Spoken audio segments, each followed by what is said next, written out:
రాఖీ పండుగ వచ్చిందంటే చాలు ఎంత వయసు వచ్చిన పెద్దవారైనా సరే చిన్నపిల్లలా మారిపోతారు. తమ అన్నదమ్ముల చేతులకి ఏ రాఖీ అయితే బాగుంటుందా అని వెతికి మరీ రాఖీలను కొంటారు. మరికొంతమంది వారి చేతులతోనే తయారు చేస్తారు. ఎంత మోడర్న్ గా మారినా మన అనుబంధాలు ఇంకా చాలా చోట్ల పదిలంగానే ఉన్నాయి. ఈ నేపథ్యంలోనే ఇప్పటికీ చాలా మంది తోబుట్టువులు రాఖీ పండుగ రాగానే రాఖీలు స్వీట్లు పట్టుకొని వారి అన్నదమ్ముల ఇంటికి బయలుదేరతారు.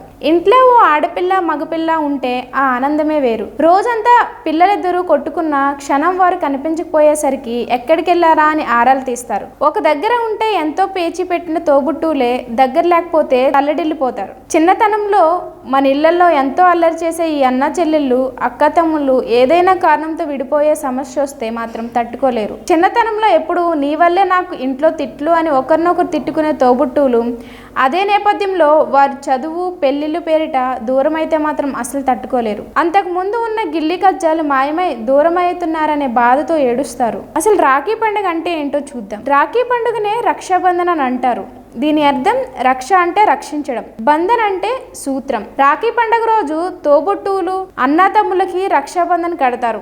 ఇందులో వారి అన్నతమ్ములు ప్రతి పనిలోనూ విజయం సాధించాలని కోరుకుంటారు. ఆ అన్నతమ్ములు ఏ కష్ట సుఖంలోనైనా తోబుట్టువులకి రక్షగా నిలబడతారని అర్థం. ఇలా రాఖీ కట్టి వారి ప్రేమని ఆడపడుచుగా చాటగా వారి తోచినంత కానుకలు ఇస్తారు అన్నదమ్ముళ్ళు. రాఖీ కట్టి వారికి తీపి పదార్థాలు తినిపిస్తారు. ఈ రాఖీ పండుగ సోదరులన్న భావన ఉన్న ప్రతి ఒక్కరికి కడతారు. అంతేకాదు ఆడపడుచులు కొంతమంది వారి ఇంట్లోనే ఆడవారికి కట్టి గట్టిగా గుండెకు హత్తుకుంటారు. ఇలా ఈ పండుగని ప్రతి రాష్ట్రంలోనూ వేరువేరు పేర్లతో జరుపుకుంటారు.